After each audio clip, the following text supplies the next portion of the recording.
Este verão, mergulhe nas ofertas Observador e viaje com conteúdo.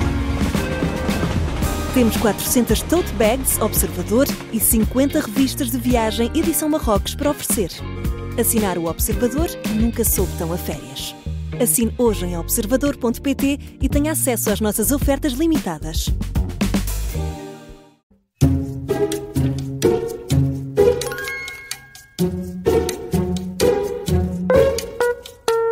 Este é o som da Comissão de Inquérito das Manhãs 360. Hoje é nosso convidado o deputado socialista Pedro Coimbra. Olá, bom dia, bem-vindo. Bom dia, muito obrigado. Olá, bom dia. Obrigada por ter aceitado. Sabe como funciona? Sei, Já ouviu? Muito bem. Muito bem. Então pronto, não é preciso regras. É em frente. Muito bem, em frente. Vamos lá, esta é simples. Quantas estrelas tem a bandeira da União Europeia?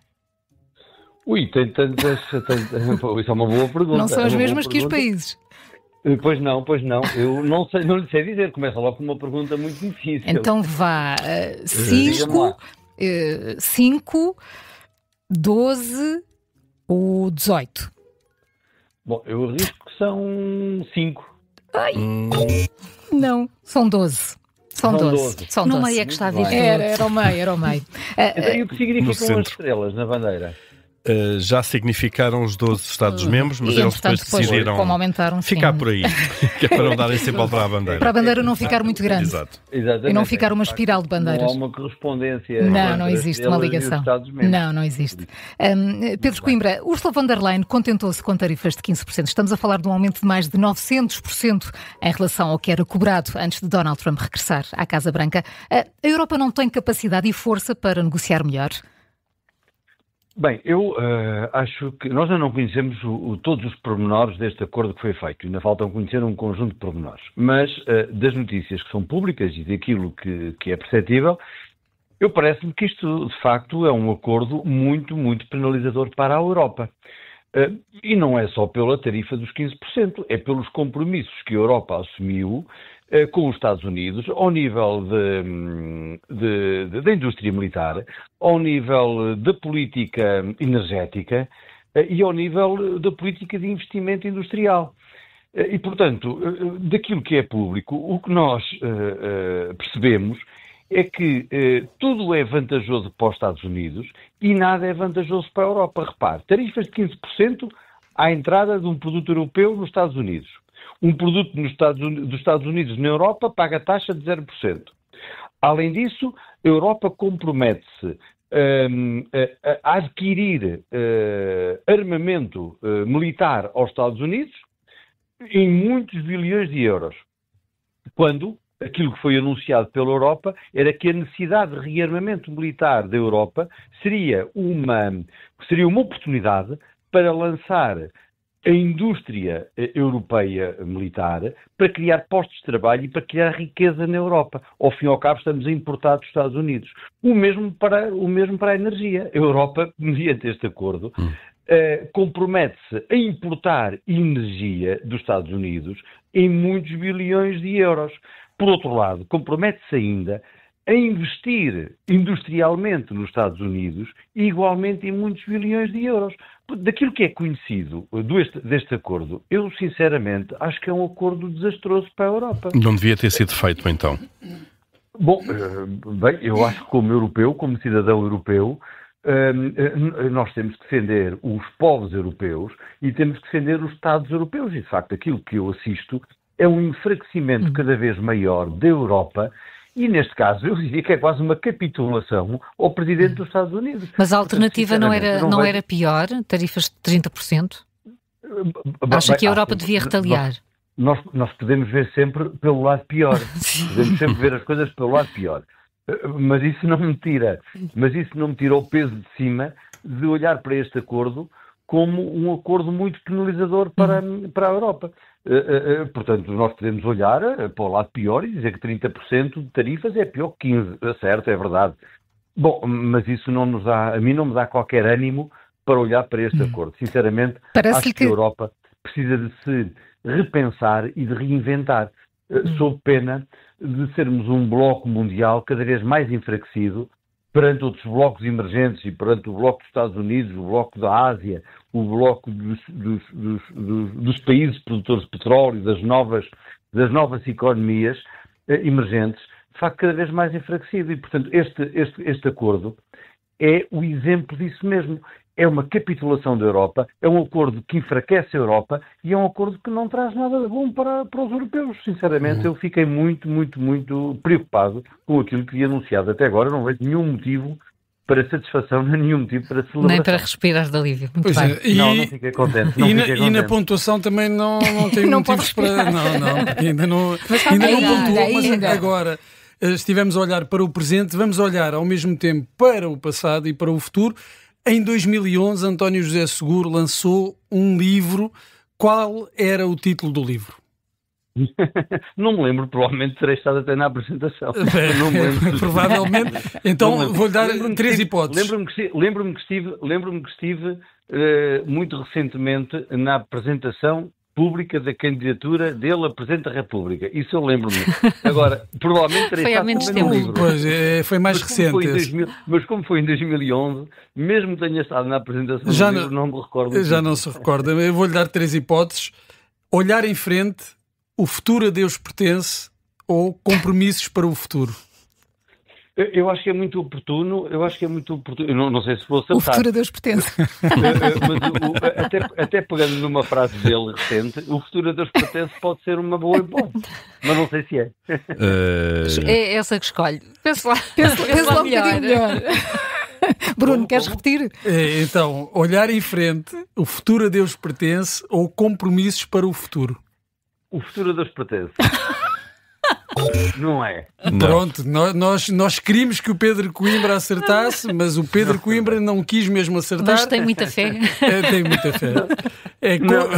O título do livro é Compromissos para o Futuro. Também faz sentido, mas ele teve uma frase muito recente que me levou a pensar nesse título, mas como disse, devia ter estado na apresentação, provavelmente, mas não me lembro do título. Muito bem. Pois é, às vezes os títulos também não são o mais importante.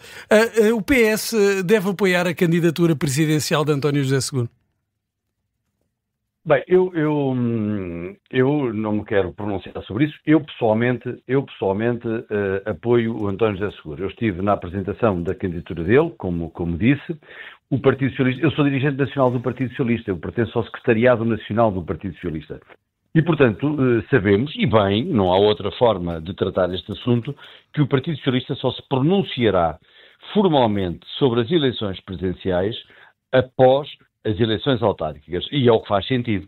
O PS tem nestas eleições autárquicas um grande desafio, tem nestas eleições autárquicas uma grande responsabilidade. E já vamos falar também de autárquicas, mas em relação às presidenciais, não era expectável que neste momento, com os candidatos que já se apresentaram, que o PS tivesse manifestado pelo menos mais entusiasmo pela candidatura de António José Seguro? O que faz o entusiasmo de uma candidatura presidencial são as manifestações de apoio individual de cada um.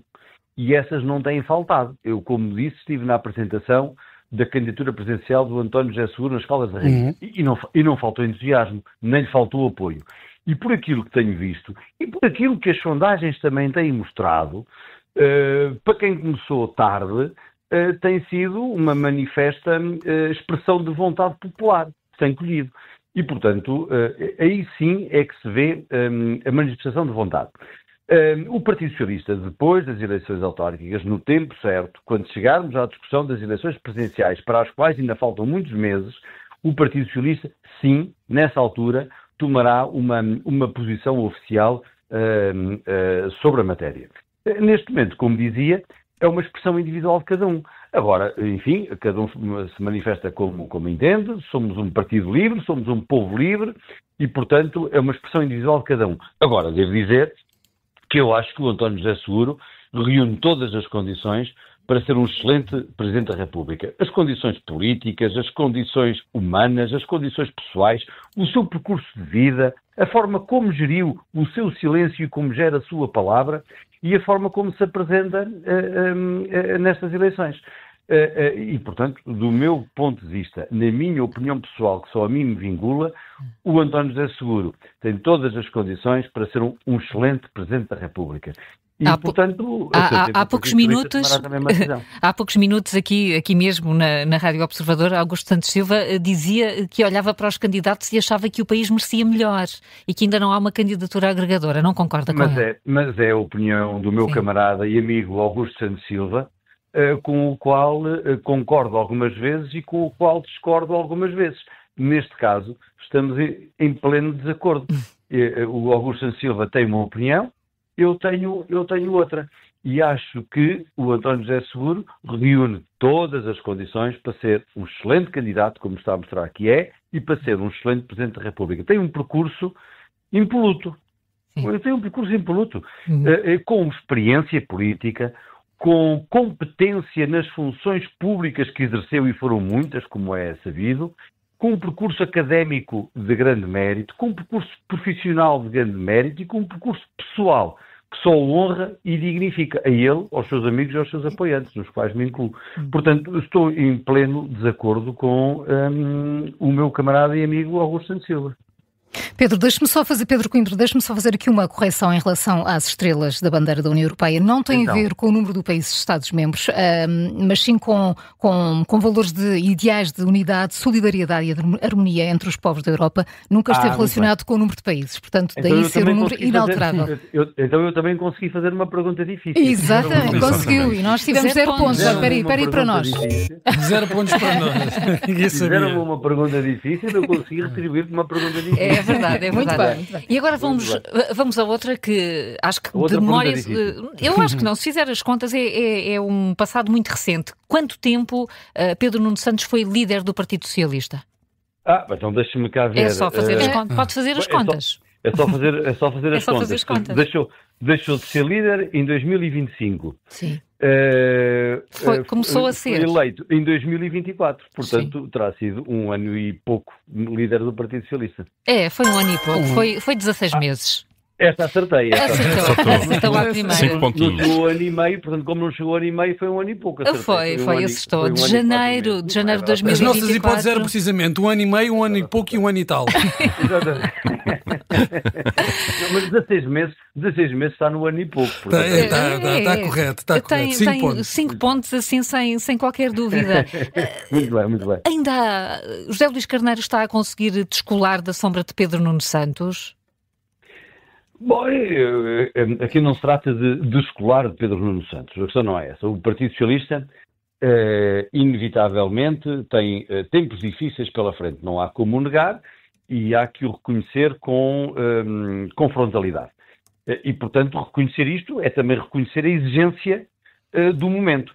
E aquilo que eu acho é que José Luís Carneiro, até ao momento, tem sido absolutamente competente naquilo que tem feito. Aliás, ainda ontem, deixe-me só já referir isto, por favor, a título de exemplo, ainda ontem apresentou o Conselho Estratégico que reúne um conjunto muito vasto de personalidades transversais a todos os setores da sociedade, transversais a todas as áreas políticas, gente de grande qualidade, gente que dá muito a este país, que já deu muito e que ainda tem muito para dar. E, portanto, é apenas um exemplo de que, em pouco tempo, José Luís Carneiro tem feito muitas coisas e bem. E mais, tem feito aquilo que é absolutamente essencial para o país, para os portugueses e para o percurso que o Partido Socialista tem que fazer na oposição. José Luís Carneiro tem marcado a agenda política com propostas concretas, com propostas alternativas, com propostas que vão ao encontro das necessidades dos dias de hoje e das necessidades das pessoas. Dou-lhe apenas 2 exemplos. Apenas 2, podia dar mais. Propostas concretas para a saúde, em que o Governo tem falhado redondamente, e propostas concretas para uma necessidade de Portugal e da Europa, como ainda há pouco falámos, que tem a ver com a defesa, com as políticas de defesa nacional. José Luís Carneiro, em 2 temas essenciais para o país, no momento, apresentou propostas alternativas concretas. Quer isto dizer que está no bom caminho. O Partido Socialista tem que ser uma oposição responsável, a AD, somos oposição, nunca seremos muleta do Governo, somos alternativa ao Governo, somos oposição ao Governo, com propostas alternativas concretas que vão ao encontro das necessidades do país e das necessidades dos portugueses. Mas isso tem sido feito. Pedro Coimbra, sabe que discute-se muito no PS, deve estar mais próximo ou menos próximo da AD. E até que ponto é que o PS não está a ser demasiado colaborador com este governo? Acha que isso também é um risco? O Partido Socialista, como disse, tem que ser uma oposição séria e responsável. O governo da AD tomou posse há pouco tempo. Tivemos eleições há pouco tempo. Portanto, agora é o tempo da AD governar.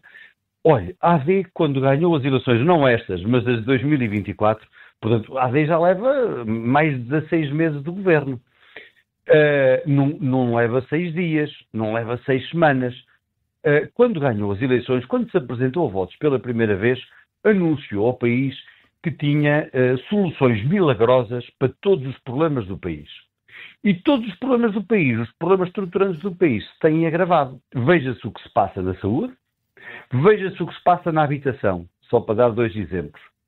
A AD, que tinha prometido que em pouco tempo governaria e resolveria os males maiores do país, não só não resolveu nada, como agravou os problemas. Limitou-se a distribuir dinheiro. Como é sabido, herdou as contas do Estado bem organizadas, herdou um superávit que lhe foi deixado pelo governo do Partido Socialista e, a partir daqui, decidiu distribuir dinheiro, decidiu deitar dinheiro em cima dos problemas. Ora, não é assim que se reforma, não é assim que se resolvem os problemas do país. E, portanto, o Partido Socialista tem que ser oposição com propostas alternativas, mas tem que deixar a AD governar. A AD tem que resolver os problemas do país. Foi para isso que foi eleita a AD, é para isso que este governo está em funções, é para isso que este primeiro-ministro está em funções e, portanto, o PS não é muleta, nem está colado a este governo. É alternativa e é oposição, como tem demonstrado, com propostas concretas. Nós temos mostrado propostas concretas e alternativas ao país. Já lhe falei, pelo menos, em 2 áreas muito importantes. Pedro Coimbra e César. Temos de avançar para a 4ª pergunta. Esta sobre autárquicas. Já tem 5 pontos. Já tem 5 pontos, atenção. Já não é mau. Já não vai a zeros. E a pergunta, eu creio que esta também será fácil. Como se chama a coligação que junta PS, LIVRE, Bloco de Esquerda e PAN na corrida à Câmara de Lisboa? Boa pergunta, não sei. Sei que em Coimbra é Avançar Coimbra. Devia ter sido essa. Não é exatamente a mesma coligação. Não é a mesma coligação. Não é a mesma coligação, não. Junta os mesmos partidos. Mas em Coimbra é uma coligação que reúne também algumas dessas forças políticas e é uma coligação também muito forte e temos, tal como em Lisboa, também expectativa em ganhar as eleições. Mas não é essa... Eu sou de Coimbra, sou eleito por Coimbra e, portanto, acabei por dar esta opinião sobre Coimbra. Até tem Coimbra no nome. Mas tem Coimbra no nome. Isso é que é um empenho. Mas também tenho muita expectativa na candidatura da minha camarada e ex-líder parlamentar, Alexandra Leitão. Então como é que se chama esta coligação? Eu vou-lhe dar 3 hipóteses. Está bem? Eu dou-lhe 3 hipóteses. Lisboa, menina e moça, sentir Lisboa ou viver Lisboa? Viver Lisboa. Está certo. Muito bem. Pedro Coimbra falou da luta autárquica também em Coimbra, mas Lisboa vai ser o campo de batalha decisivo nas autárquicas? Não é o campo de batalha decisivo. Obviamente Lisboa é a eleição autárquica mais importante. Mas o partido ou a coligação que perder Lisboa poderá ainda assim reclamar depois uma vitória a nível nacional? Não, as vitórias autárquicas não se resumem à vitória ou à derrota em Lisboa. Não, nunca foi assim na vida. Nunca tal aconteceu. É evidente que Lisboa tem um papel muito simbólico em qualquer eleição, e as eleições autárquicas são obviamente muito importantes. Portanto, Lisboa é Lisboa e, portanto, seja o resultado de uma eleição legislativa, seja o resultado de uma eleição autárquica ou outra qualquer, Lisboa tem um papel muito importante, as autárquicas também. Mas, vamos lá ver, não se resume apenas e só um resultado autárquico ao que acontecer em Lisboa. Não. O Partido Socialista é o maior partido autárquico do país. O Partido Socialista tem milhares de autarcas eleitos pelo país inteiro. É o partido mais abrangente, com mais autarcas, com maior número de votos, com maiores conquistas a nível autárquico e portanto, não podemos resumir uma eleição autárquica aquilo que se passa em Lisboa. Era o que faltava. Não, essa não é uma boa visão. Obviamente que Lisboa é muito importante e, obviamente, também que Lisboa precisa de uma mudança. Hoje, Lisboa está inundada de lixo, está inundada de trânsito, de falta de mobilidade e isso é evidente no dia-a-dia em Lisboa. Todos nós o sofremos na pele, todos nós o constatamos. O barulho à noite, o lixo acumulado, a dificuldade maior, cada vez maior na mobilidade, o trânsito infernal, enfim, Lisboa de facto precisa de um outro olhar. Muitas coisas para resolver. E esta é uma boa oportunidade para fazer este debate e esta é uma boa oportunidade para os eleitores de Lisboa se pronunciarem com base nas propostas de cada uma das candidaturas e fazerem uma análise crítica a estes 4 anos de mandato de Carlos Moedas. Vamos ver em outubro. Desastroso para Lisboa. Pedro Coimbra, estamos mesmo, temos que acelerar agora, mas finalmente vamos falar de coisas verdadeiramente importantes. E a última pergunta é esta. Não, em que mês é que abre a época da lampreia? Não percebi. Em que mês é que abre a época da lampreia, por regra? Isso é muito importante. Olha, infelizmente, nos últimos tempos não tem aberto em nenhum mês, porque a lampreia... Mas quando é que ela chega ao prato e começa a passar... A lampreia começa a chegar ao prato, em anos normais, começa a chegar ao prato em janeiro. Está certo. É certíssimo. Essa acertei.